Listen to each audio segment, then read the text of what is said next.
First LSD experience. This has got to be by far the most requested video you guys have been bugging me to make. So here it is. I really hope I don't disappoint. Before I go on, quick disclaimer. I do not condone the use of any drugs being legal or illicit. I'm just sharing a story of my past self with this substance. I do not agree how I use this substance, nor will I ever take this recreationally again. Even though physically this substance is harmless to the body, it can be very, very, very dangerous if you do not take the right precautions and if you do not take certain settings seriously.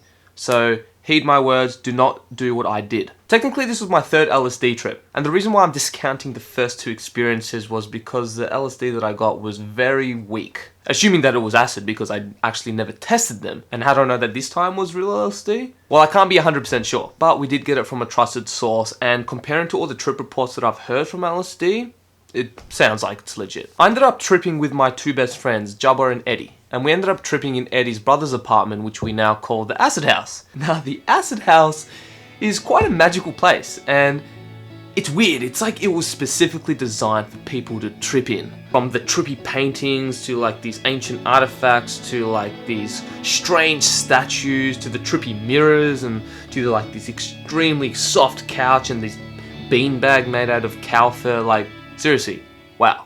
We ended up taking the acid at around 8:30, 9 o'clock at night, which is really late to be having an LSD trip. Because as many of you know, the LSD experience can last for a long time, you know, anywhere from 8 to 12 hours. And the thing about me, Jabba and Eddie is that we're very unorganized and usually late to everything. So yeah, no surprises there. So we took the acid, we all had one tab each. About half an hour passes, that's when the effects started to come up. It started visual, so everything had like this breathing effect, like everything was slightly morphing in and out. At this point, we're like, okay, the LSD is starting to do its magic, right? And then not long after that, that's when the body high started to really kick in. And for those who've never had a psychedelic experience and think that psychedelics is all about the visuals and seeing dragons and pixies and fairies and all these kind of, you know, mystical visions, it's actually not even about that. It's all about the feelings that you get, right? The insights and all those kind of things.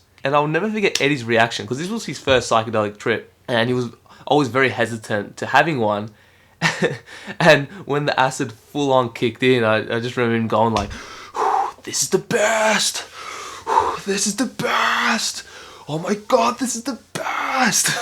And we're like laughing hysterically. I mean fucking hysterically, like a little kid, to the point where you like, you know, when your stomach starts to go in a knot and you like want to tap out of how hard you're laughing. That's how hard we were laughing. So we're like on the floor, pretty much like rolling around, filling our bodies like fucking freaks. And I remember Jabba, he put it perfectly. He goes, it's like my body is having sex with itself. And that's when we really burst into laugh. That was like the quote of the night, because it said it all. It's like every pore of our skin was having this multiple orgasm constantly. It was magical. And I remember at one point we were huddled around this beanbag, right? This cow fur beanbag, and just stroking that that furry wall. And just keep in mind that my skin was super sensitive.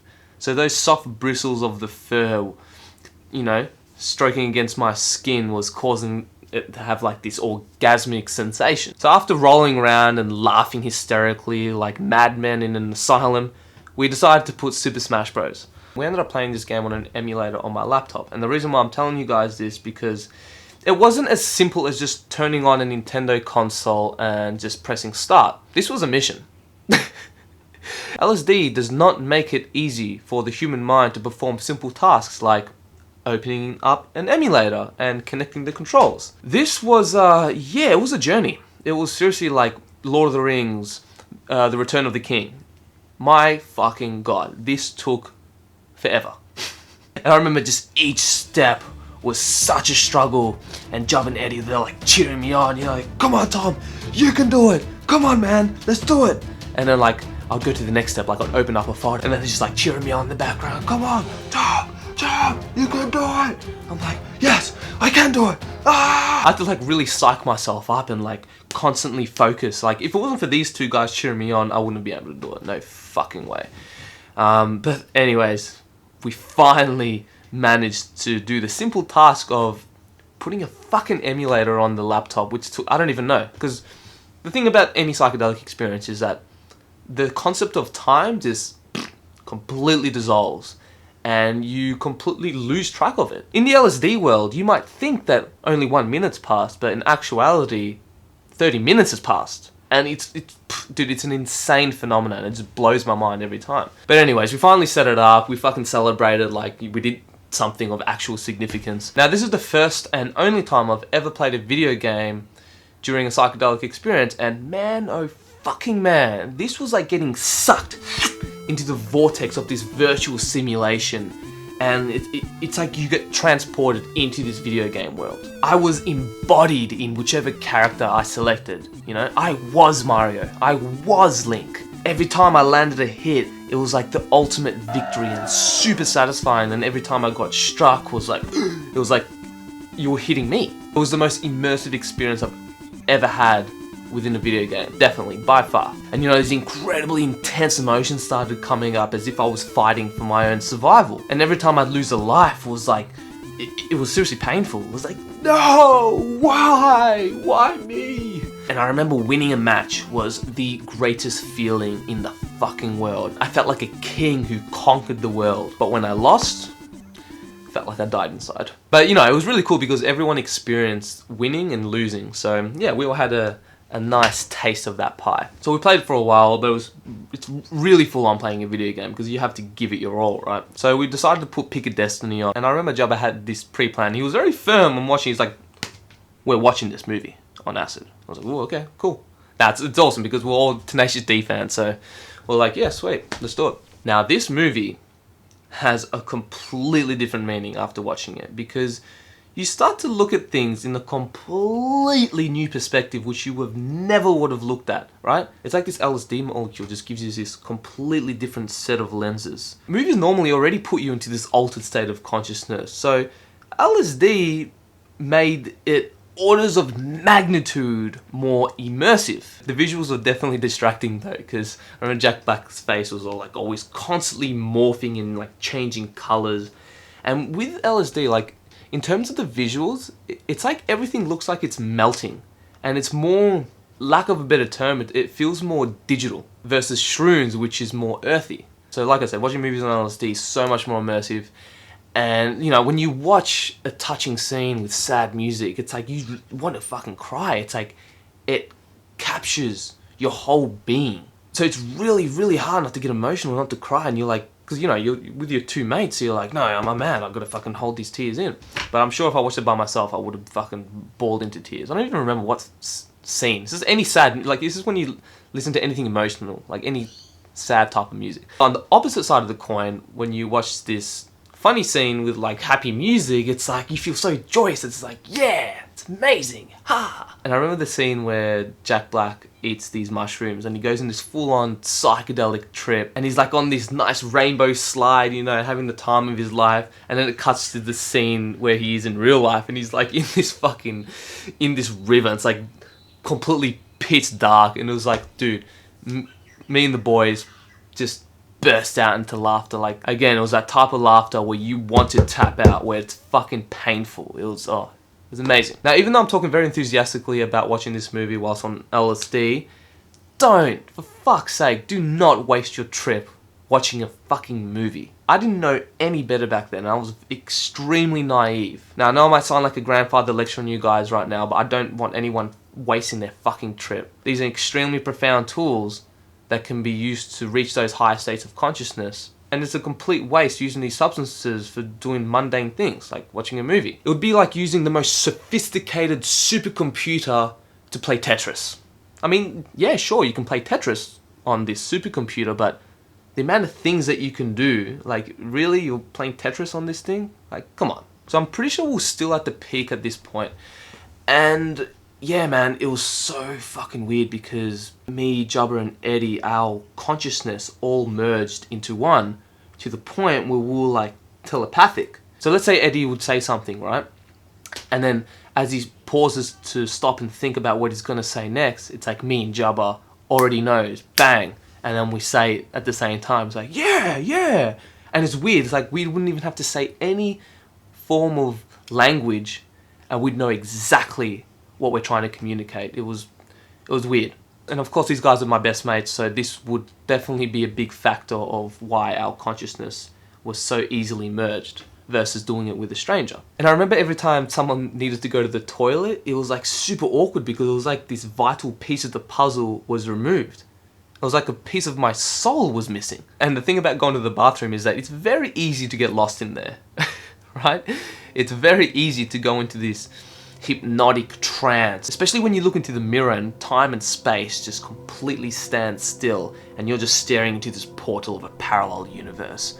And yeah, you're going places. But even though when each of us were in the bathroom, our consciousness was still with the boys. So it was like, man, it's so fucking hard to explain. You're like in multiple places at once. Your physical body can only be in one place at a time, but your consciousness, yeah, that was can go different places. So this is when we decided to have a weed break.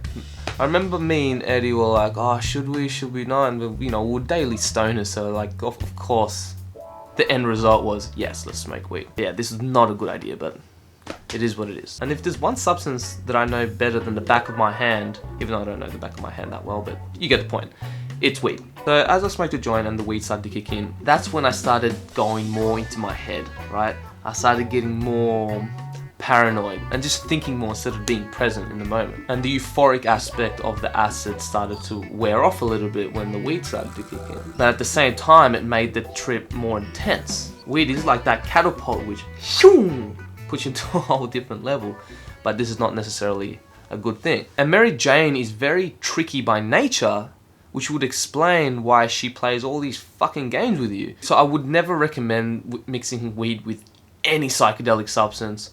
And I know that weed can be a hit or miss. Some people fucking love it, which included Terence McKenna, who used to smoke weed at the peak of a heavy mushroom dose, which to me sounds fucking insane, which I would never do, but to each his own, right? And this was not the first time that I mixed weed with a psychedelic.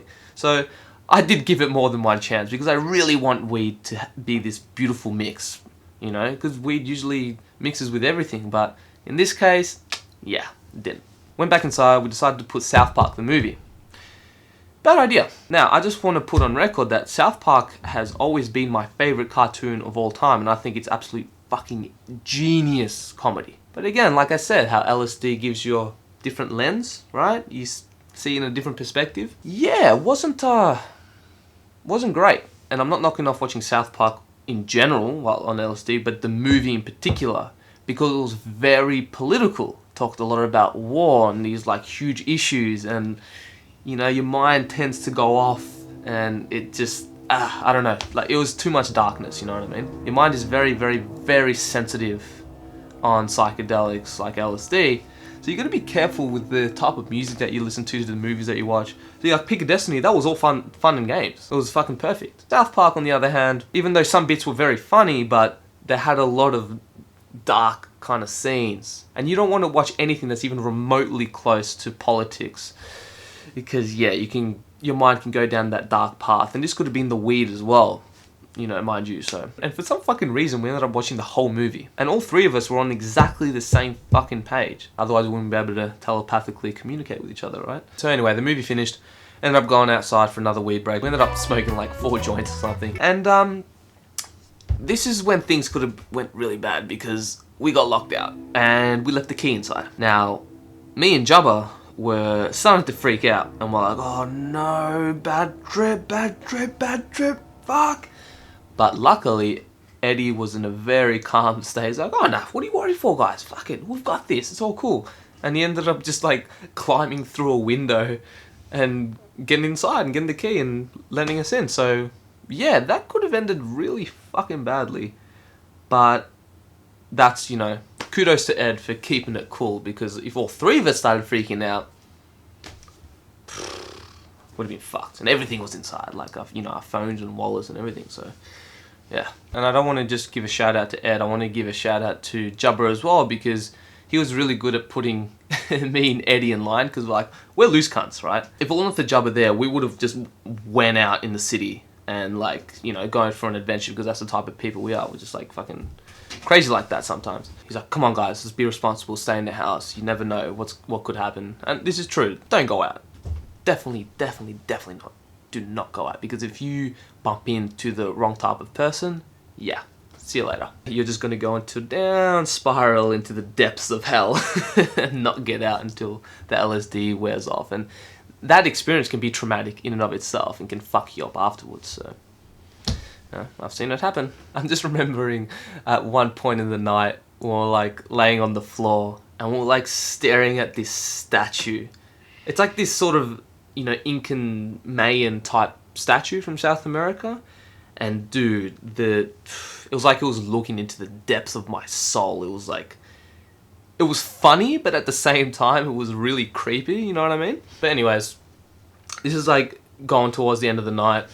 The peak was definitely wore off, and I was outside smoking a cigarette. And I remember talking to a classmate about, you know, a week or 2 weeks prior to this experience. I was like, yeah, I'm doing acid. Do you have any music you recommend? And he's like, Spongel.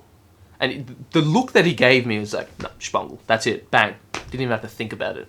I was like, oh, okay, cool. I'll write that down. And yeah, I thought that, you know, while the trip was sort of fading away, I'm like, yeah, you know, I'm going to play some of this Spongel. And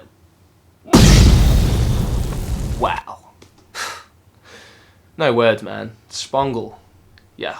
The name says it all, doesn't it? And I remember Jubba coming out and he saw me with my headphones on. He was like, what are you listening to? And I'm like, Spongel. He's like, Spongel? Can I listen? I'm like, and he's like, oh, Spongel. and we literally listened to that all night till we passed out. Fucking Spongel, man. It was just beautiful music to put you into that light trance and just, you know, travel different dimensions. You get me? Just before we ended up playing Shogun by Trivium. And at this stage in my life, I was a huge metalhead. I fucking loved Trivium so much. So I thought with an LSD trip, I'm like, oh, it's even gonna be better. But nah, it's yeah, really intense. Metal and psychedelics. Yeah, this is coming from someone who listened to like pretty fucking heavy shit. Trivium was not the heaviest band I listened to, by the way. They were just my favorite. Because some of you are like, oh, Trivium's not that heavy. There's fucking these bands. The thing is, when you're in a psychedelic experience, you're open to all these different dimensions. And like I said, you have a completely new set of ears, new set of eyes, a whole new mind to perceive this world through. And the energy of metal is of a lower frequency, if you want to look at the science behind it.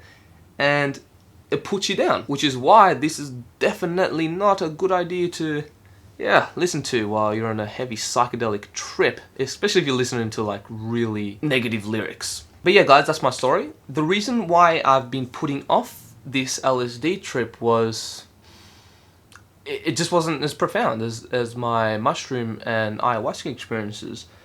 That being said, look at the set and setting that I did. We purely did this for recreation and just to have fun and trip out.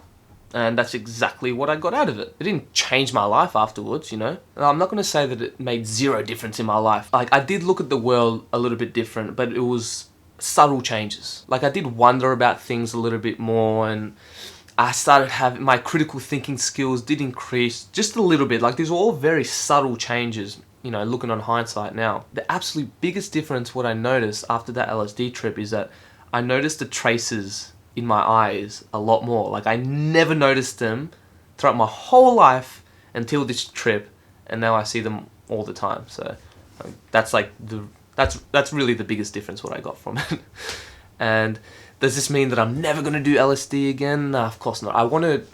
I do want to give it one more try at least. Obviously test it, you know, rent a cabin in the woods with my girlfriend and do it. Obviously have a much stronger intention. You know, me and my friends have laughed about this story many times, and none of us regret it. But that being said, we would never ever do it in that context again. No fucking way. And for those of you who think that it's not a big deal to watch movies on LSD and just do mundane shit like that, you obviously have no fucking clue on the potential of these substances. They're extremely profound tools, right?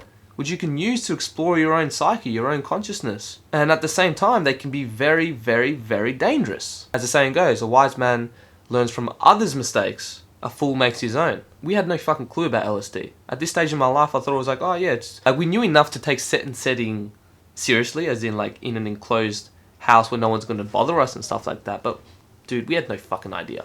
Psychedelics have taken me to places that most of you guys couldn't even fathom. Yeah? I've been to the depth of hell and back, and I've seen some pretty full-on shit. And I know that these substances are not to be fucked with. And you know, I'm not your father, I'm not going to tell you what to fucking do. Do whatever you want. But I am going to put this disclaimer out there. Do you want to be a true psychonaut, or do you just want to be a tripper?